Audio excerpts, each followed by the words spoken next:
21 सितंबर को लाहौर में जलसा करने की इजाजत मिल चुकी है। काहना की जो मवेशी मंडी है वहां पे तहरीक इंसाफ अपना जलसा कर सकती है और ये जो जलसा करने की परमिशन है वो 43 शराइत के साथ दी गई है। अली अमीन गंडापुर अपने पुराने बयानात पे माफी मांगेंगे। ऐसी सूरत हाल जहां पे पाकिस्तान तहरीक इंसाफ का जलसा होने जा रहा है वहां पे उसके रहनुमा को अदालत तलब करिए।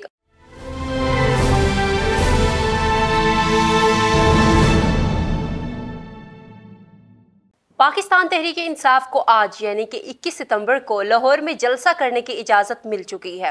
पाकिस्तान तहरीक इंसाफ ने पहले ये जलसा करने का ऐलान किया था मीनार पाकिस्तान लाहौर के मकाम पर, लेकिन जो इंतज़ामिया है उन्होंने परमिशन नहीं दी। अलबत्ता अब इंतज़ामिया की जानिब से इजाज़त दी गई है कि काहना की जो मवेशी मंडी है वहाँ पे तहरीक इंसाफ अपना जलसा कर सकती है और ये जो जलसा करने की परमिशन है वो 43 शराइत के साथ दी गई है, जिनमें सबसे पहले नंबर पे वो शर्त है कि अली अमीन गंडापुर अपने पुराने बयानात पे माफ़ी मांगेंगे। वो तमाम रहनुमा पाकिस्तान तहरीक इंसाफ के जिन जिन पे मुकदमात हैं वो जलसे में शिरकत नहीं करेंगे और ये जो जलसा है ये शुरू होगा 3 बजे और इसको 6 बजे हर हाल में ख़त्म करना होगा। इस तरह की कुछ शराइत थी पिछले जो 8 सितंबर का जलसा हुआ था इस्लामाबाद के मुकाम पे और जहां पे पाकिस्तान तहरीक इंसाफ अपना मुकर्ररा वक्त पे जलसा ख़त्म नहीं कर सकी थी, जिसकी वजह से पाकिस्तान तहरीक इंसाफ के रहनुमाओं को काफ़ी मुश्किलात का सामना है, मुकदमात का सामना करना पड़ रहा है। उनको पार्लियामेंट के अंदर से गिरफ्तार किया गया।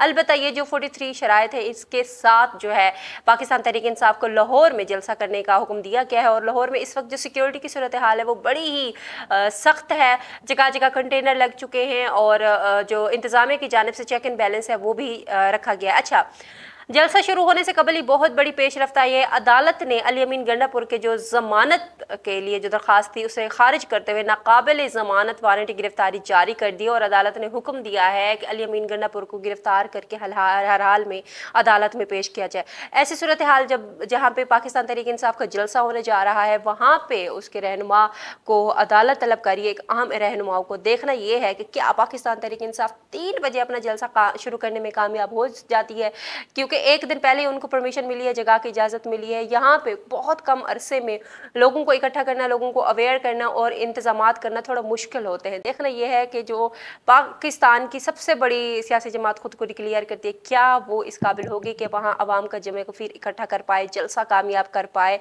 और इंतजामिया के साथ कोई मतभेड़ ना हो।